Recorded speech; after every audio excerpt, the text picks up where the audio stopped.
Welcome to the Mockingcast, the podcast of Mockingbird Ministries.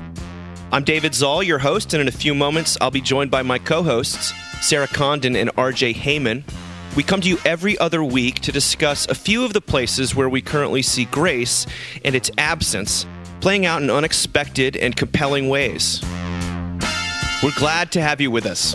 Praise the Lord. Praise the Lord. God. Hey guys, what's happening? What's the latest? We haven't talked for a couple of weeks, and lots been going on in Dave world, but I want to hear from you before I report in. Sunny Florida, RJ Heyman, the post Easter glow. How's it going? Amazing. I'm embarrassed. But like always with this guy. It's right. kind of it's amazing. We had an amazing Holy Week. We had an unbelievable Easter. We had 5 baptisms the week after Easter. I am just unbelievably grateful. And on top of it all, like, I hate to say this, the past 2 weeks here have just been glorious. Just like high 70s and dry and sunny every day. I'm way too tan because all Marshall wants to do is go to the beach and ride waves, and I can't take Jamie with me because she's terrified. So people at church are like, RJ, you're getting too much sun. You're looking a little leathery. So I don't know. I don't know what to do. I wear sunscreen, but we do live in Florida, and I don't just play bridge. I do other things too. I don't actually play bridge at all. I got to say, I was traveling in Canada this past week and talking to some people who listen to the Mockingcast. They must hate RJ. Everyone hates me. They were saying, I hate myself. They were saying, like, I think it's so funny when you give RJ a hard time about the glory story and everything going well, because, when he shared his background and sort of some of the pain in ministry and a failed church plant and washing out in other ways. And I said, that's A, why we feel the license to make fun of him, but B, why we also allow him to trot out absurd statistics like what he just did. There were no statistics. I did actually give. Yeah, I give. You just gave. I'm sorry. You just gave numbers. I'm sorry. You went there. Jamie's been so mad at me. My wife. But it's okay because we know that you were once dead but are now alive. Let's just. And I'll be dead again soon. I mean, it's all going to come crashing down. So I'm just going to enjoy it while it lasts, knowing that a few years from now it will be death and despair. And it will have been documented on this podcast. So people will have watched the rise and fall. Awful. Yeah, you can. Yeah, the rise and fall of RJ Heyman. Yeah. Well, Sarah, please give us some pain and some angst. Please even us out. To go on. I mean, I can always complain about things. Easter was great. I mean, it's our first Holy Week at St. Bees, and St. Bees is creative and interesting and sort of like you kind of never know what you're walking into. And that was so beautiful and unexpected. Easter was glorious, but I did have this bizarre thing happen where I thought I saw my mom in the congregation. Whoa. And that was it's the first time that's happened. And I'm now realizing this is super common, but like there was like this woman in from behind. She looked just like my mom. So that was a little hard because then I had to literally walk out of the service. Thank God my kids were sitting with my godmother, but I had to walk out of the service and just kind of completely fell apart. And I was like, well, happy Easter, but remember the Gospel of Matthew. That when Jesus was crucified, dead people came out of the tombs and appeared in the holy city. So there's precedent. There's biblical precedent. That's really helpful, actually, because the other thing, I always feel like I sound crazy when I say this, but the other thing was I was standing there staring at this woman. I could literally just see, if she just turned her head, I could see my mom's face. Oof. And she was smiling. And I just heard Jesus say, well, isn't this where she'd be? So that's actually really comforting. Yeah, it was such a crazy thing, but don't you think this is where she'd be? Is that this is where she'd be? Yeah. Wow. It's Easter morning. Hello. Yeah. So anyway, but I didn't feel better until I got some alcohol in my system. So yeah, if you wanna fight that Holy Spirit feeling, just drink a couple of mimosas and it'll take the edge right off, folks.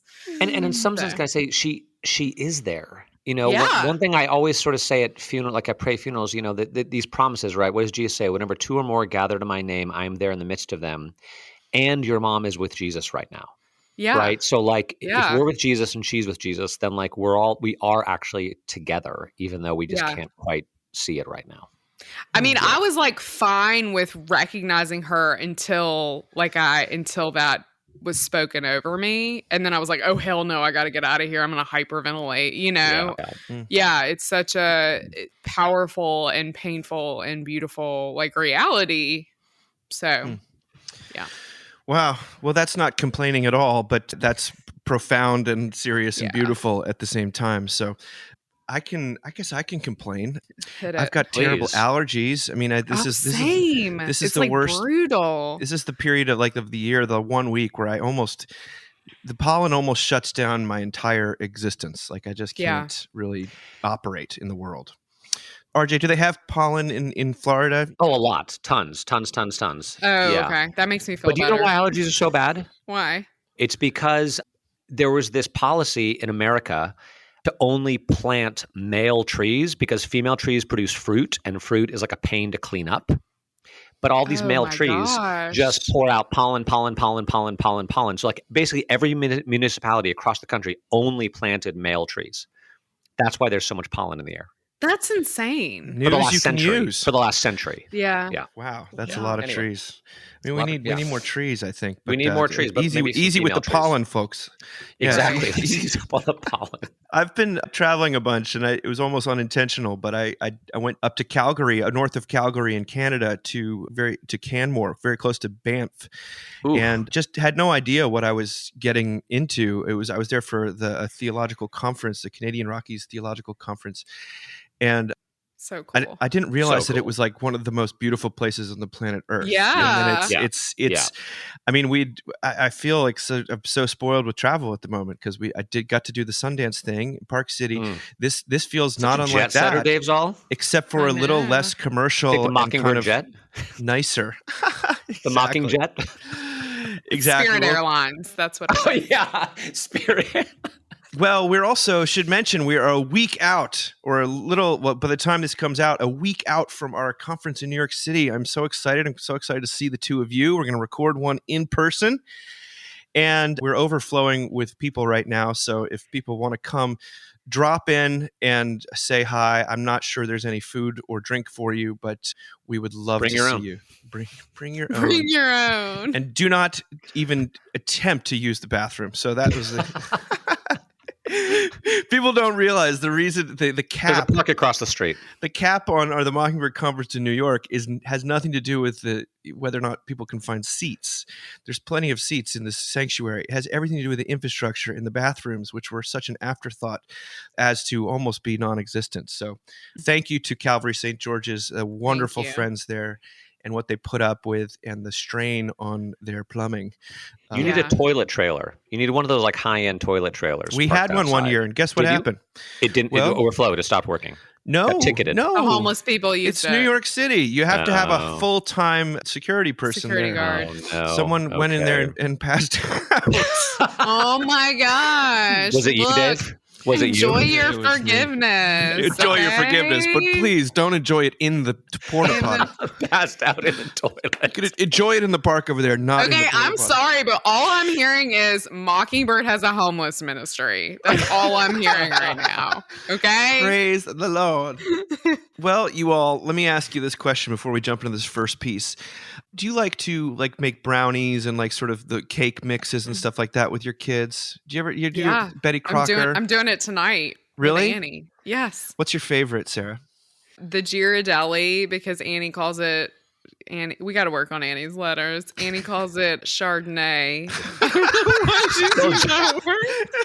It might have something to do with her mother. That might be just a long She's word. Let's I guess. get the Chardonnay brownie mix. I'm like, that's not that word. Sounds delicious.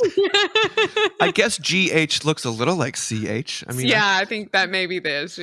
Yeah. Well, I learned something this week about Betty Crocker, and it's related to this first piece. And this first piece is by Amanda Montell. It's in Marie Claire. It is an excerpt from her new book called The Age of Magical Overthinking.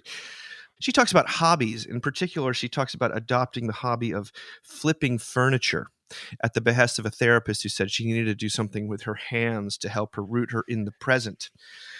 But in the midst of developing this hobby for flipping furniture, by the way, is where you take like an old lamp or something you find in the back of a closet and you spray paint it and then, maybe add a new shade or something like that and then list it and sell it for, $50 or something like that.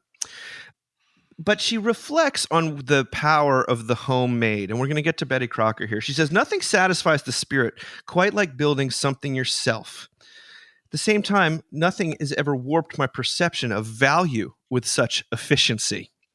What is it about the human hand that when applied to an object makes it worth so much more, at least in our own eyes? She writes, the propensity to ascribe disproportionately high worth to items we helped create is a cognitive bias known as the IKEA effect.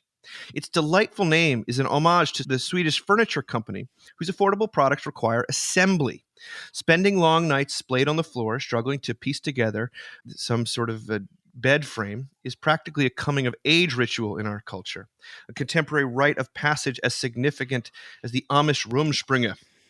The IKEA effect was observed long before it was described. An oft-cited example comes from the mid-20th century, during the golden age of processed food.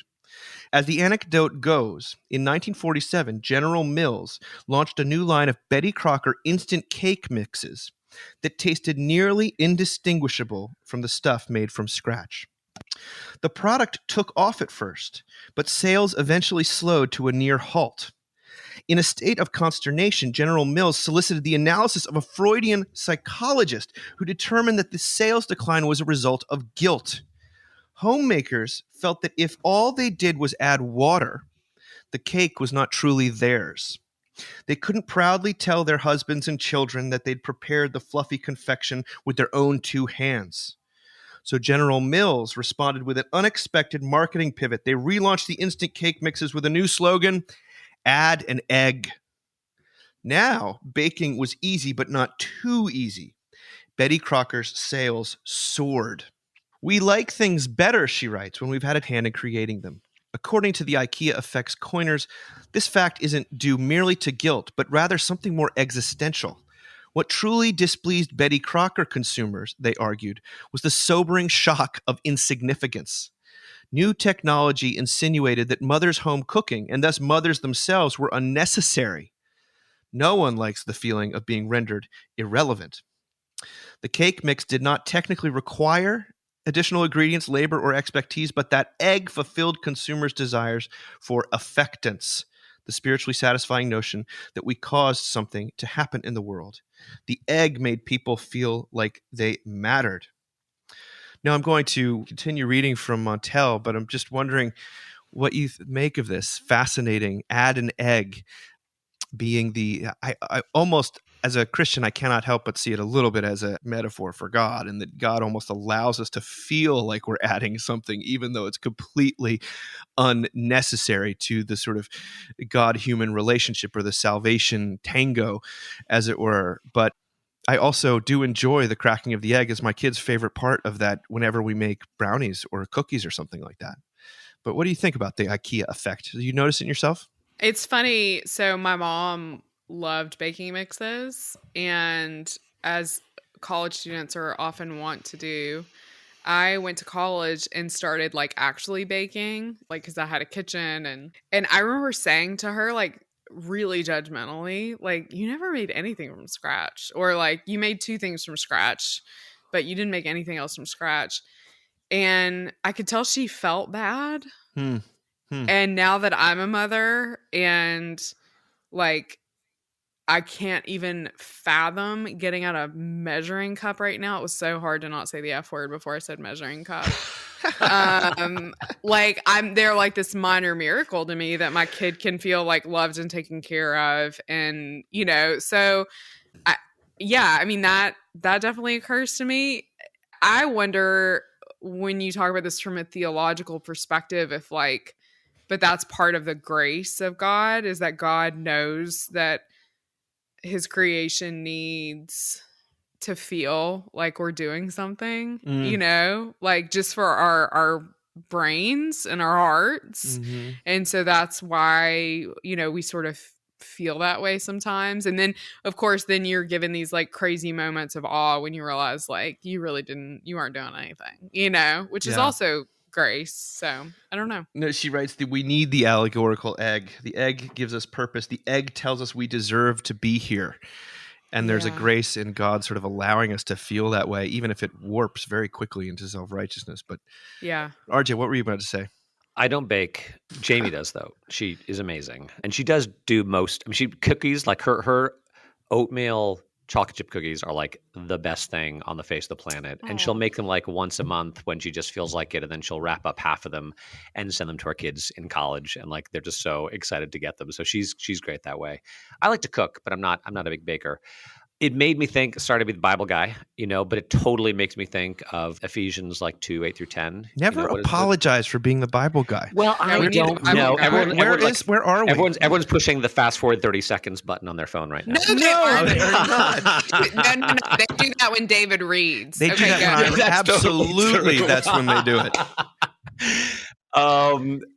What does Paul say? For by grace you've been saved through faith. It's a gift of God, not the result of works, so that no one may boast. For we are God's workmanship, created in Christ Jesus to do good works, which he has prepared in advance for us to do. He didn't look at it. He didn't. That was all off the top of his head, everyone. I watched was crazy. He like closed his eyes. Beautifully done, RJ. And well, I love it. I love it because it's all great. It's totally. It is. It's like it's all done. It's a gift. It has nothing to do with you. And then God has just like given you some stuff to do so that you'd have something to do while we're kind of running out the clock, because that's all we're doing. We're just running out the clock. And it reminds me of it's kind of a preacher's tale, which I generally hate, but it's a good preacher's tale about a father wakes up one day, he's got a little son, maybe 3-4 years old. And the son says, "What are you doing today, Dad?" And Dad says, I'm building a stone wall outside. And so the boy says, "Can I help?" And so they spend the day, and the dad builds the wall. And really all the boy does is like play in the mud puddles, chase butterflies, maybe place a pebble or two there. And at the end of the day, they come inside and mom says, "What'd you guys do today?" And the little boy says, "Daddy and me built a stone wall." And I think that's actually is a beautiful metaphor for like us in the Christian life, right? Like we're the little kid who's just playing in mud puddles, doing our own thing, probably misplacing stones, creating more work than we are value. But God in his grace allows us to be part of what he's building. I think that's what we're talking about at its best. I think at its she goes on to say a few more things about how this plays out. She says the IKEA effect is at its core another effort justification bias. Totally. Yes. How we love to defend our most expensive, time-consuming, irreversible choices. The ironic link between a task's arduousness or permanence and our eagerness to rationalize it is why, when faced with a heavy decision, like whether or not to attend grad school or have another kid, psychologists caution against asking the advice of someone who just did it themselves. If a person endures involuntary pain on their path toward achievement, say they get a paper cut while folding origami, that won't make them appreciate the end result anymore. But if they willingly endure suffering, that paper crane will start to look like it's made of porcelain. She says, it doesn't take a psychologist to intuit that sharing an object you made inspires much more pleasure than displaying something you bought or something that technically belongs to a large company. This is even and especially true when the creation didn't turn out quite as planned. She ultimately defends the beauty of handmade objects, the sort of stuff that you add, not just added an egg, but a whole coat of paint, and because she says the flaws are what give a thing life. Totally. Flaws are what give a thing life. I thought that was beautiful because those are, and she gives the example of browsing Zillow at night and realizing that you see a lot of cookie cutter homes, and then you find the one home that's got like a pizza oven in the shape of a hippopotamus, and like that's the thing that sparks kind of emotion and conversation. Some people it sparks joy, and some people it sparks revulsion. But that's the thing, that the flaw is where the life is found. And I thought that was kind of a beautiful observation. It also was encouraging to me on the eve of a Mockingbird conference, because one of the things I'm told about our conferences is that they feel sort of homemade, which I think is a nice way of people saying they don't feel that professional, and possibly authentic is the nicer way of saying that. But I'm always self-conscious that they're not as smooth or as branded or as, slick. But Montel gave me justification, I guess, for the kind of shoddy result that we sometimes achieve. I don't know. Well, this is also why people are obsessed with Alfa Romeos and Maseratis, and they're not so passionate about Toyotas, because Toyotas just always work, and Italian cars don't.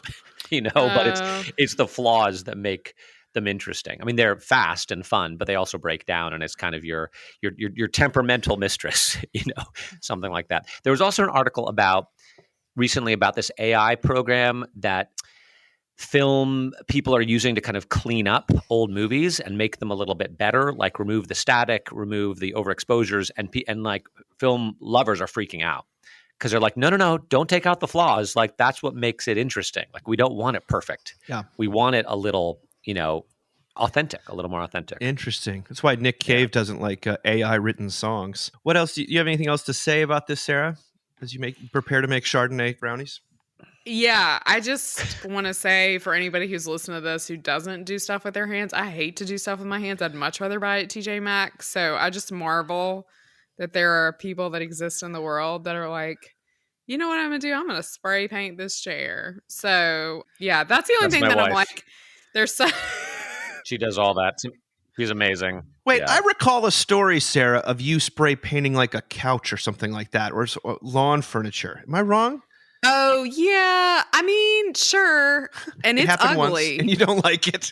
Yeah. I mean, I feel like leave it to the should have paid somebody to do it.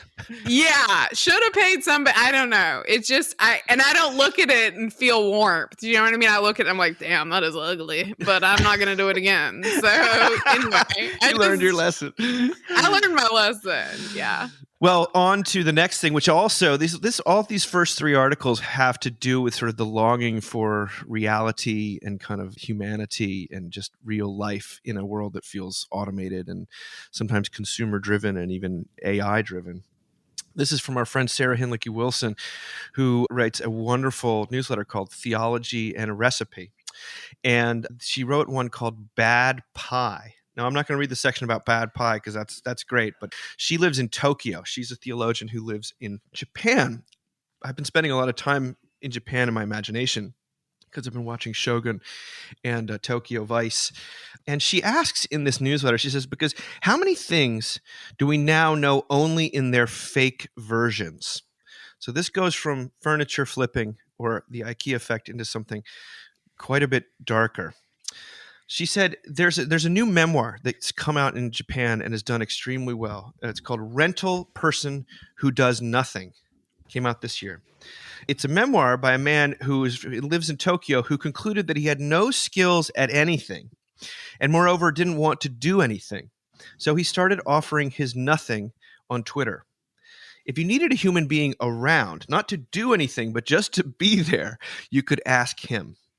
So for the cost of transit, he'd show up and do the nothing for you. Sarah writes, I can easily imagine Westerners who have no direct experience of Tokyo culture imputing all kinds of warm and beautiful sentiments to rental person. Freely given grace, or a ministry of presence, or a generous beneficence to lonely people with no one in their lives. Rental person strictly disavows such high-minded motivations, and that is a tale in itself. But the more revealing part comes from the requests that people sent him. Here's an example. Someone writes to rental person. Says, I wonder if you could come and meet me off a plane at Narita Airport on Wednesday, December 19th. My granny died on the morning I left for a period of study abroad, and I couldn't go to the funeral. I was very fond of her. I'll be visiting her grave after I get back, and I'll be feeling sad when I arrive, so it would be nice to have someone waving at me when I get to the airport. You might well wonder, why should she ask a total stranger? Rental person reports, she explained how she hadn't seen her friends for ages and didn't want to talk to them about her sadness at not being able to go to the funeral. In other words, sadness is a burden you don't want to put on your quote-unquote friends, evidently, because friendship is mandatory performative happiness. Rental person has a darker take on it. Rental person writes, talking to someone about a problem is to put your weakness in their hands. And who wants to give another person that kind of power? Here's another request. Hi, I'm in the hospital. Would you come and visit me? I've been here for a month and none of my family has come to see me. It turned out that the requester was in the suicide watch ward of the hospital after a drug overdose and for all intents and purposes abandoned by his family. A stranger, paying exactly one visit in response to a Twitter request, shows up instead. As the memoir progresses, he reveals his uniformly negative experience of human sociality in the form of crushing obligation. Every named relationship, he writes, entails particular things that you have to do, certain expectations that you have to meet. And that's exactly why he enjoyed his rental person gigs. They're one time only, no previous relationship, no future relationship. And he generally praises the kind of connections that social media enables. This type of relationship, he writes, neither friend nor acquaintance, can be very agreeable. It allows people to feel less isolated while letting them avoid the obligations of more fixed relationships. What do you guys think about this? Yeah, I think on the one hand, you can see how something like this would devolve into, it sounds crazy, but like, relationship with robots or artificial intelligence, right? Like just something to show up when you don't really want, when you want something or someone around, but you don't really want anyone you know or have any obligation to. Mm-hmm. So I think that's interesting. It made me think of, Her, the movie with, Joaquin Phoenix and Scarlett Johansson, which is so amazing. It also made me feel like he doesn't want to say this, but he is kind of Jesus, Jesus who shows up and who sometimes feels like doesn't do anything, doesn't want anything, doesn't require anything, who just shows up, and what these people are actually offering is kind of prayers for someone to show up in their life that they can expose their weakness to, that they can share their weakness with, and is not going to take advantage of them, or, when they let their guard down, is not going to sucker punch them or take advantage of them, abuse them. And it is incredibly sad that so many people feel like they don't have anyone like that in their life, that they have to be something for everyone in their life. And I'll also confess that I feel that way a lot of the time. I think one of the struggles of pastoral ministry is finding people that you don't have to be anything for, because you're always the priest, or you're always the priest's wife, or you're the pastor. So finding people that you can sort of really be yourself with and sort of show your humanity to and weakness to. So this is pretty amazing. I kind of want to buy the book and read it this summer or something. It's written by Shoji Morimoto. Shoji Morimoto is the name. Wow. Sarah, what do you think? I really appreciated what RJ said, because I do think this is a great example of, like, it doesn't matter how we feel about things, like God is going to use them the way that God wants to use them. And that there is a certain amount of, like, right beauty to what this person is doing. It actually reminds me a lot of being a hospital chaplain, because you would show up in rooms that there wasn't any family there, or rooms where, the doctors were refusing to give meds because there were addiction issues. Or, I always think of the patient who his whole family was like, we don't know how he has liver failure. We don't know how he has liver failure. And then it's like, I go and I look in his charts, and he's like a lifelong alcoholic and a closeted gay guy who's clearly struggling. Mm-hmm. I mean, and I'm privy to that, right? And I can have those conversations with him, but he died with his family sort of being like, we don't know what happened, willfully or not, right? So I do think about that, but it also reminds me of this sort of thing that's happening. I've seen more on sort of mom accounts on Instagram. So there's this woman who I was just completely enthralled by. She's like this high-level executive in Manhattan. She has that kind of like, I get up at 5 o'clock in the morning. I mean, she's not reading the Bible. Don't get excited. But, to like do yoga and like stare at a candle or whatever people do. And then I get my kids up, and then, I take them to school, and then, she goes into like all this like high powered work stuff.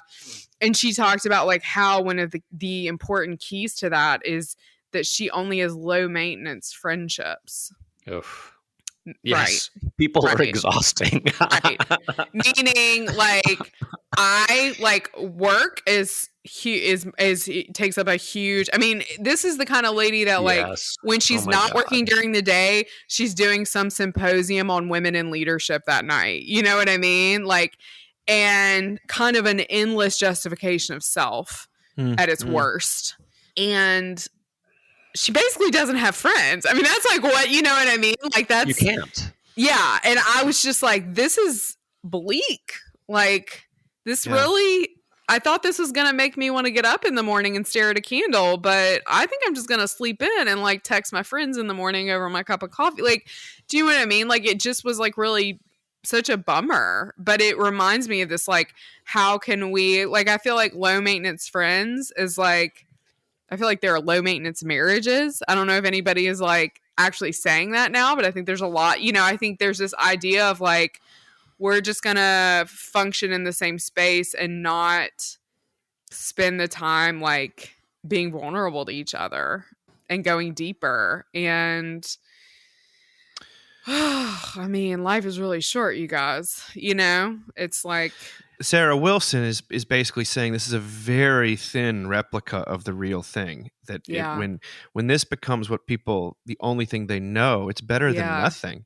But it also makes you sad. Like she was like, "What? You know, wait till you just try good pie, aka a friend who loves you in a non completely draining way, but is actually able to give to you."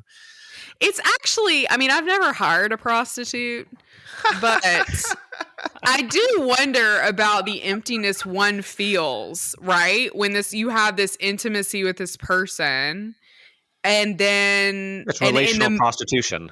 Right. And in the moment, your heart and your brain are probably doing some sort of thing that's like, this is a person who will care about us, right? Because we're doing this thing with them. We're having this experience with them. And then they just leave.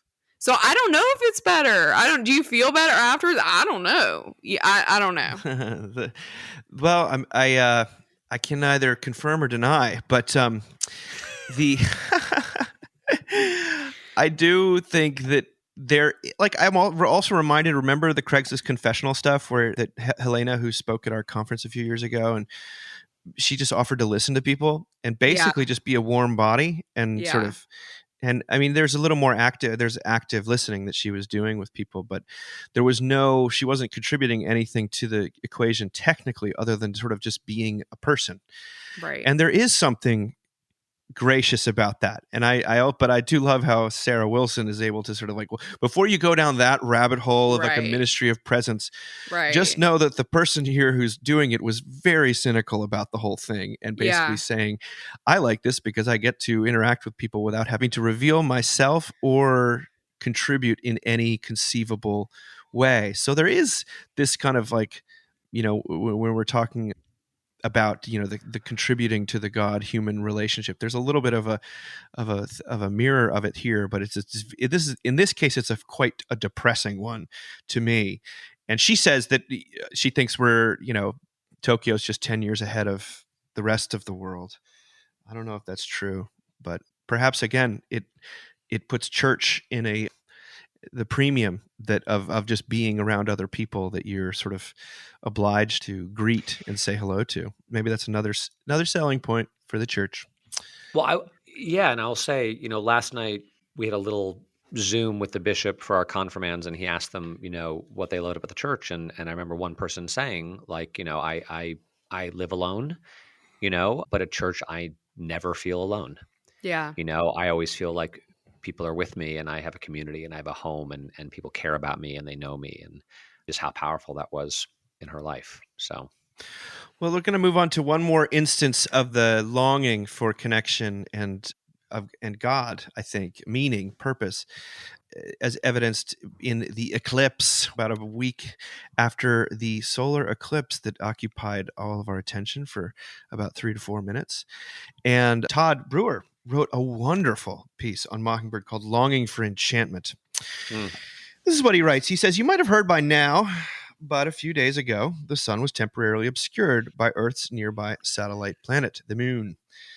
With nearly half the country residing within striking distance of peak totality, the anticipation and fervor was sky high, for what some deemed to be the most extraordinary sight nature has to offer. Todd writes, I'm sure it was very cool to see, but calling it life-changing strikes me as grasping at straws. An eclipse is spectacular, but revelatory seems a bridge too far. But for Todd, he says, if there was any marvel on Monday, it was the way that such a supposedly rational scientific post-Enlightenment society gaped at a black sky and believed it briefly touched transcendence. We might not believe in Zeus, Thor, or for that matter, God, but we still long for enchantment. And he talks about how enchantment is big business today, from sort of the way that movie stars are trying to lure you back into movie theaters to, hey, you've already climbed Mount Everest. I hear the views from space are breathtaking, so get on this space cruise through SpaceX. He writes, perhaps second only to a desire to be known and loved, the desire for enchantment touches most aspects of everyday life. Never one to be one-upped by Wall Street hedge funds, the church has likewise stepped up its enchantment game in a variety of ways. One approach has been to emphasize God's superabundant presence within the ordinary small things of life, a kind of medieval mysticism for middle-class suburbia. Everything, it is said, is sacramental, revealing God's presence and character to the one who has eyes to behold him lurking in, under, and with the unremarkable everyday occurrences. This view is not without scriptural warrant, as the psalmist David declares, where shall I go from your spirit, or where shall I flee from your presence? But if everything is sacramental in precisely the same way, nothing is actually sacramental. If God discloses himself equally everywhere, we are either overwhelmed by the ubiquity of a God who can't seem to be pinned down, or delighted to find a God who agrees with us entirely. Another response to the competitive marketplace of enchantment pushes in the opposite direction.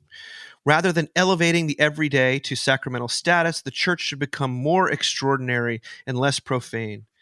We equate antiquity with authenticity, and then the answer becomes to the crippling burdens of modernity is a return to pre-modern forms of belief or practice. The weirder, the better. In this way, traditional Latin masses, mood lighting with fog machines, and Christian solstice celebrations can be guided by the same aesthetic impulse to provide an experience that enchants by being as distant from everyday life as possible. When the sacraments are pressed in service of enchantment, they lose their cruciform character to become yet another theology of glory.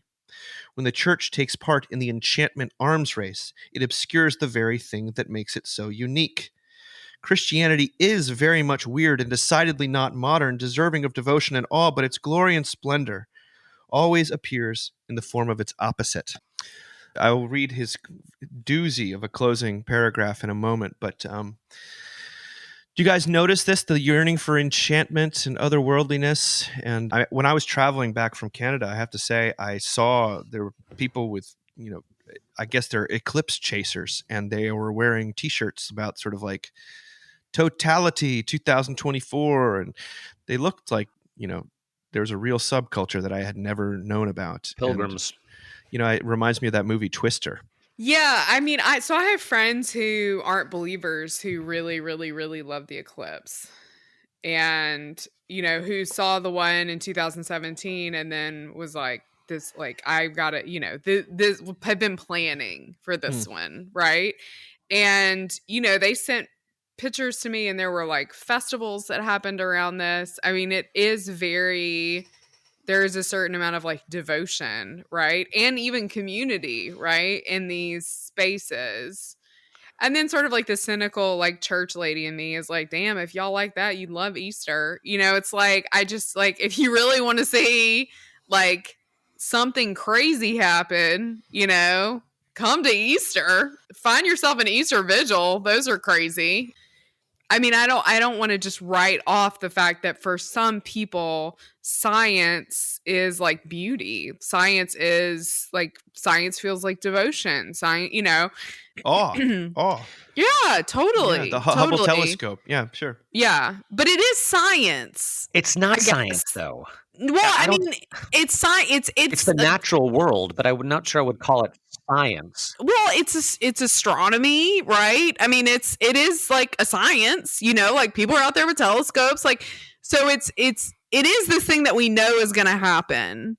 And I think for me, the things that are most moving, and probably this is part of me being Christian, are the things I don't expect. So the things I can't plan for, Yeah.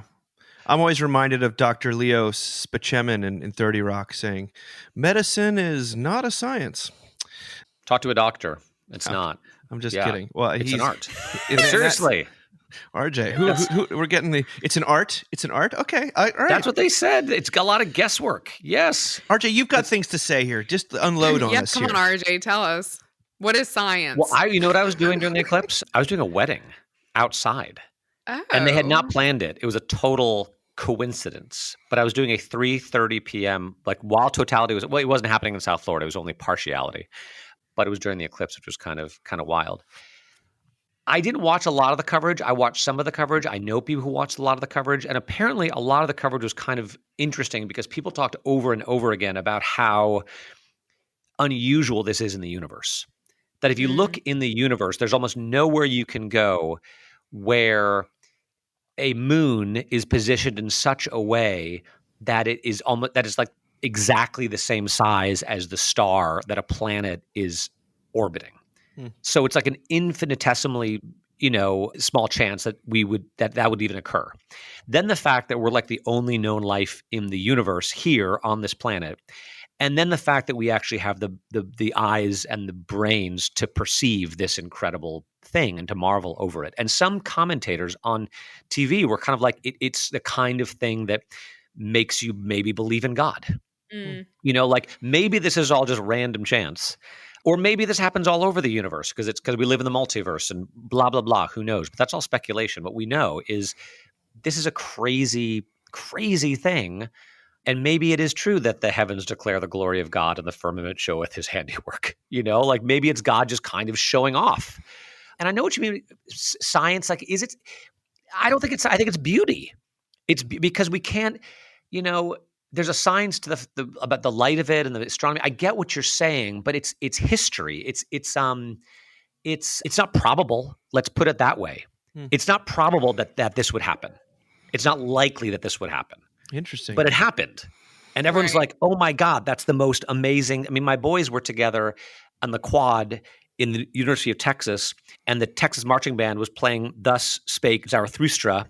And the climactic moment was at the moment of totality, and everyone like lost their minds. It's just like the most amazing thing. And it's like, okay, you can water it down to just chance, or you can say, wow, what a gift, and maybe there's something behind this. I also think to tie it back into the previous thing that we were talking about, I think people are more comfortable kind of worshiping something like this as opposed to like Jesus or God, because the eclipse doesn't want anything from you. Or they think the eclipse doesn't want anything. Like I remember it's a cosmic rental person, is that what you're saying? Maybe. It's a cosmic It's a miracle. It's a 4-minute miracle. It's a four. What'd you say, Sarah? Gosh, she said it's a cosmic prostitute. But they think, a friend of mine in college, I've talked about this before, who would come to church with Jamie and me. She's like, I kind of want to become a Christian, but I'm really worried he's going to like send me to Africa or something, And it's like, well, he might, but maybe that's actually, you'll find out what you want to do, right? Because people I know who are in Africa, they're there because they want to be there. There's there where they'd rather be. So I think people are scared to embrace something like God because they're scared of being known, of having something demanded of them, that they don't. If they understood just the grace and unconditional love of Jesus, they might be a little more willing to engage him, something like that. But I think we do have this yearning for something bigger than ourselves. I gotta say, I do see what he's talking about in terms of the sacramentology, in terms of a way to kind of enchant your church service more and more. Either everything is holy, or we're going to sort of reenact pseudo pagan like rituals at our church service to make you feel just like you've exited the modern era. I don't know how. I don't want to poo-poo these things, because I think that church should be creative and trying to figure out what actually resonates with people. But it is hard not to roll one's eyes a little bit at the everyone doing communion at all times in all places feels like, as it does seem to pit that against preaching in a way that I think is unfortunate. But I think the best, like a newcomer to our church was saying, and I think this is probably true for St. Bees and Christchurch, Charlottesville. He said, RJ, I've been to churches that were all transcendence and no relatability at all. Yeah. Like it did not connect with my life. And I've gone to other churches that were just 100% relatable, but there was no transcendence at all. Yep. But he said, but what I love about your church, and I think there's some value to this in the Episcopal tradition and other, there's the mystery and the beauty and the liturgy and the history and the rootedness. And there's also the relatability and the personal address and I think bringing those two things together, right? Like bringing God down to people, Yeah. making Jesus, the God of the universe, effective and relatable to the lives of actual people living actual lives. I think that's where that can be the power of church, is marrying those two things. It's very hard to hold both of those things. Yeah. But yeah. Sarah, what were you about to say?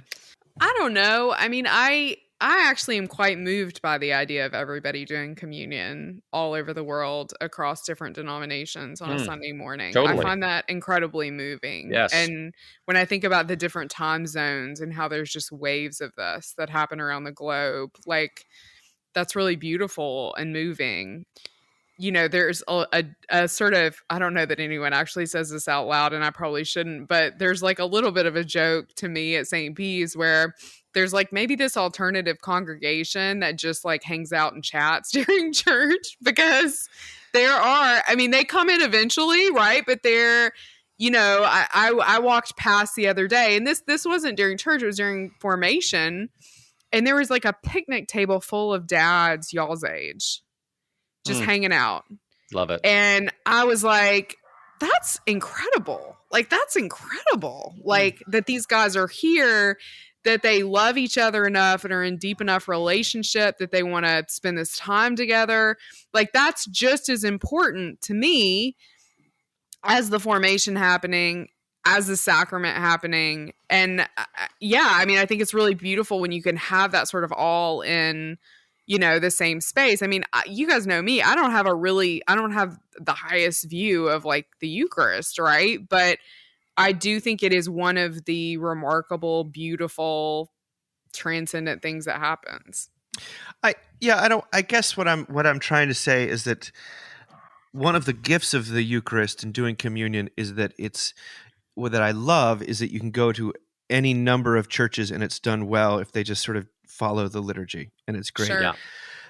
But the same does not hold true for preaching. And I don't see why the two have to exist. What it sometimes feels like you get one or the other, as RJ sort of said, and that the thing that you can do by the book is the sacrament stuff. I think that the stuff that you need to train and emphasize and tell people, hey, you also need to talk to people as though they're in pain and as though they need to, that this stuff that they're about to do in the Eucharist matters and stress what they're about to receive, that they're just a rental person in this equation. I mean, I don't want to begrudge the rise of everyone adopting basically our forms, let's face it, or maybe the Catholic forms. Yeah. But I also think if you're actually in our tradition, this is especially true. And I went to a Jesuit university, and I'd go to Rome, and I'd go to Mass occasionally, and the preaching was a bad afterthought. I'm sure there are great Catholic preachers out there. Yeah. But it was so... There's an excellent one in Jackson, Mississippi. Okay. Yes. I'm sure there are some great Catholic preachers out there, but the ones I've been exposed to are simply, it feels like it's so deprioritized as to be almost patronizing to the churchgoer. Maybe I'm just letting my Protestant flag fly here in an unhelpful way. But I guess what I'm trying to say is the marriage of the two is what's amazing, and the harder one to come up with is usually preaching that engages the heart and the mind, and it doesn't devolve into just law and to actually you can't be a rental person here. You need to pull your own weight. Yeah. Let me, as an example of preaching, let me read to you the end of what Todd says, because he wants to reference the other eclipse that we're told happened when Jesus died, that it went dark. He said, in the hours before Jesus gave up his spirit, we're told that darkness covered the whole land for 3 hours. In the ancient world, crucifixion was intended by the Romans to be a public spectacle, a display of absolute Roman power. Crowds would gather to see the condemned have their life slowly drained from them. While the heavens might declare the glory of God, on that day God declared who he really was, a condemned criminal who died for the sins of the whole world. I wonder which spectacle that day drew more people's eyes. Was it the inglorious death of Jesus or the enchantment of the sky? Which event was more worthy of their fervor and devotion? While many marveled at the heavens and turned to behold the obscured sun, the world was being redeemed by the one from whom they hid their faces. Those who seek enchantment will rarely gaze at a crucified Messiah. God did not arrive in this world with his power and majesty, but in humiliation. Though we seek to be enchanted by the glorious or incomprehensible, by that which exceeds the doldrums of the everyday, God enchants our hearts through the very thing we would never choose ourselves, through suffering and shame, weakness and need, and a man who forgives the world with his dying breath. I thought that was pretty beautiful. It is really beautiful. Yeah, it is. Scholars actually do think because they can do this. Science. This is science. There was an eclipse in the Holy Land on April 3rd. Oh, so this eclipse is science. Okay. No, I'm saying you can backdate the stars. There actually was. So we don't know. Maybe that's the day he was crucified or not. But there was actually an eclipse on April 3rd, 33 A.D. That's whether or not crazy. that was the day he was right. That's and then also, I wondered. And then this is the Washington Post. This is Oxford. Like, I'm not making this up. Google this. Apparently, Roman history says also there was a massive dust storm that day that kicked up. So there might have been an eclipse and a dust storm, because we know eclipses only last 4 minutes, and apparently the darkness lasted 3 hours or whatever. So, what? Yeah, I know. Look it up. Look, Washington Post, baby. I'm not making Oxford. Amazing. I'm not making this up. R.J. Heyman, glory story extraordinaire and scientist. Scientist of the people. Mm-hmm. Well, I want to bring it back down very much to earth from the heavens with this last piece. It's called How Far Does Forgiveness Reach? It was written by Denise Uwimana, and it's part of her memoir it was published in 2019 from Red Earth, it was published in commemoration of the 30th anniversary of the Rwandan genocide. Uwimani's Tutsi family was the target of the genocide. Her husband was murdered, but she and her 3 young sons were sheltered by Hutu neighbors and survived. She went on to found a significant NGO that offers spiritual and material help to genocide victims. And in 2015, she traveled back to her home village on the anniversary of the genocide and asked if anyone had considered forgiving their attacker. This is what she writes. Despite my certainty, I felt apprehensive as I rose to address around 500 people. Were they ready for this? Has any of you been able to forgive? I asked. To my astonishment, at least a dozen hands shot up, voices calling, I have. One was Kensilde. I knew that her husband and 5 of her 7 children had been killed. One son and daughter had survived, having been absent on the fatal day. All eyes were on this bereaved mother as she stood to speak. A gang of Interahamwe mobbed my house on April 9th, 1994. She began, referring to the Hutu militias that led the genocide. My family was caught by surprise. She stalled, then plunged on. A young neighbor, Emmanuel, killed my husband and 5 of our children. He was arrested and imprisoned the next year. But 3 years ago, in 2012, he was released. Before going home, Emmanuel tried to come to my house to humble himself. But the village had learned of his arrival and staged a protest, so he could not come that night. Next morning, however, he appeared at my door, pleading for forgiveness. From that day to this, he told me, I have felt continual shame. Kensilde paused again, then concluded quietly. My heart had been freed from hate by then, because we widows had been reading the gospel together. Its message prepared my heart to forgive. That's a hell of a Bible study. Uwimana goes on to share how Kensilde and Emmanuel reconciled and remain surrogate family to this day. Kensilde has become like a mother to me, Emmanuel said. When I need advice, I go to her. Before I got married, I talked over the details with her. She is the local official who authorized my marriage. Kensilde broke in. Emmanuel is the one I ask for help when my house needs repair. He comes any time I ask to replace a window or mend the roof. If my cow has problems, I call him. And he knows he's always welcome to share a meal at my home. He is my son. Ugh. I read that, yes, to evoke tears but as a reminder of the miraculous beauty and sort of gut wrenching and gut level hope of forgiveness when they ask the question. Plow entitled it, "How far does forgiveness reach?" And if this piece is any indication, we don't know the answer. I mean, it can reach pretty far. Yeah, you're right. One hell of a Bible study, right, Sarah?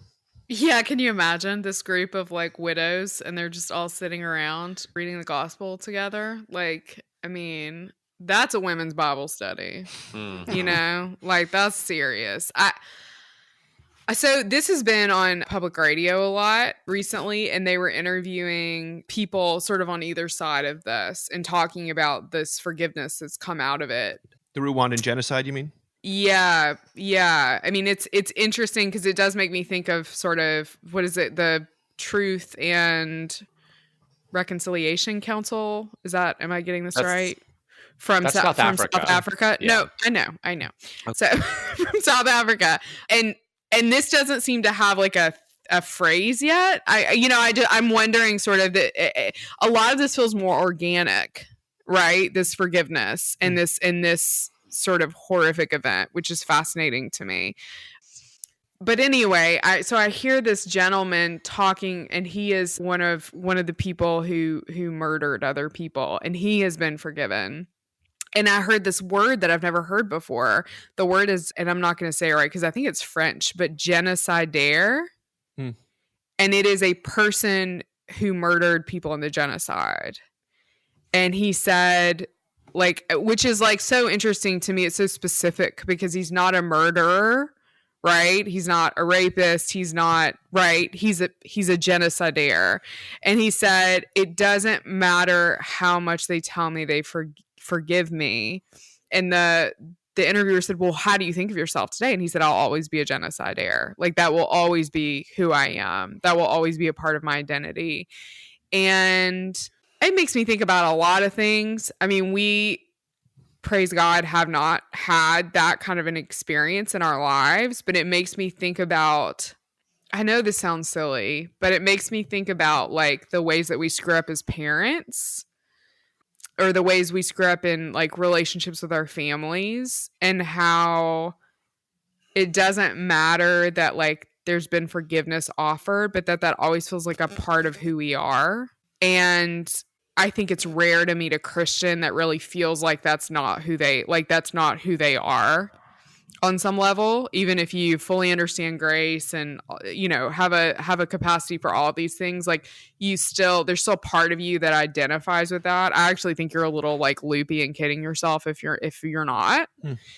And I think that is the freedom of heaven, that we are able to go there and actually and truly be freed from these labels that we carry about ourselves, terrible parent, bad friend, right? I mean, bad spouse. I mean, I think that is like the one place where we find freedom from that. But yeah, it just stuck with me that like, this is the way this guy's always going to think about himself no matter what. Until heaven. Yeah. And I think there's something really theological about sin there and the realness of it, right? That it doesn't even matter for most of us, right? That the person we've trespassed has forgiven us. I mean, it is huge, right? I'm sure there is relief in that. There is relief in that for me in my interpersonal relationships, but also like it is a part of who we are until we are set free, in eternity with Jesus. And that, life is full of burden and we shouldn't expect any different. But also, this is like the baddest ass Bible study. I'm now obsessed with this Bible study. So fly to Rwanda, find those ladies. I know, right? Like incredible.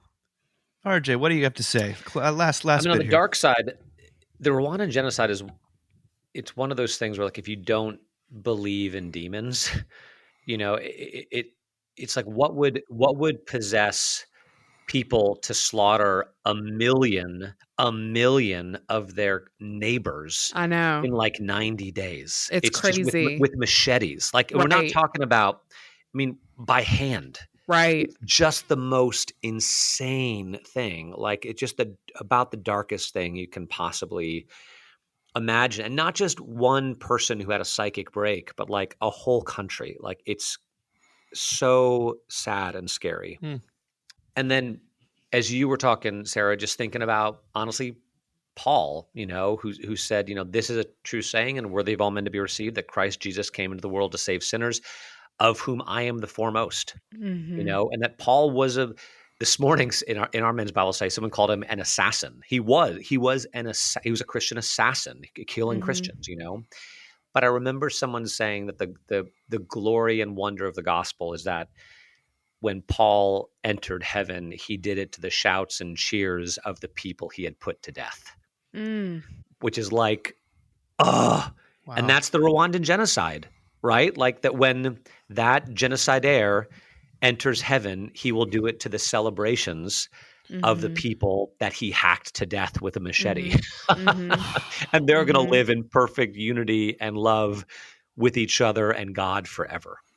Yeah. And I just think for those moms, those women, those wives, that's, the hope of heaven. I preached on heaven this last week. Like, that's the hope we have, is that everything will be set right. Most especially me, and you. And we're not going to deal with all the stuff we deal with anymore. The anger, the resentment, the depression, the addiction, the anxiety, the fear, we'll just be set free. Yeah. Are you saying that people's sin and damage and brokenness will be eclipsed? Oh, God. I'm sorry. You're so bad. Well, what did it say? For John wrote this week, when we see Jesus, we'll be like him. When we see Jesus, we'll be like him. That's what it said in John's letter this week. That's a crazy thought. Wow. Yeah.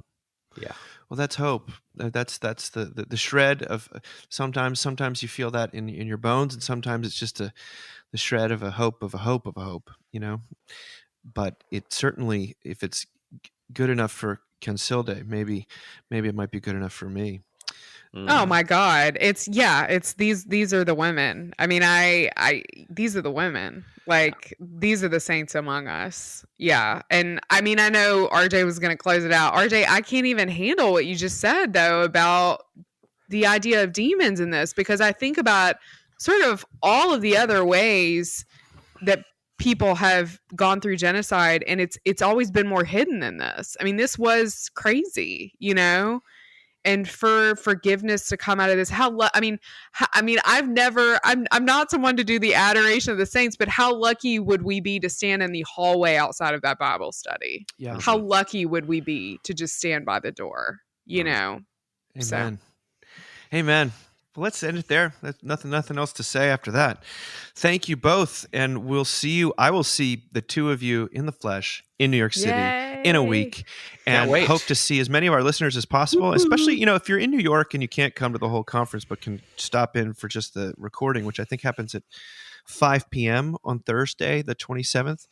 Come by, say hi, take a seat. We'll get to chat for a little bit afterwards before things kick off. But we'd love to see you. And if you can come, Sarah's speaking the next morning. It's gonna. I've gotten a preview, and I don't think you'll be disappointed. And I just am grateful for the two of you. I know it takes a lot of effort to get out of town like that, and I'm looking forward to it. So thank you both, and we'll talk to you soon. All right. Bye. Talk to you soon. Bye. Bye.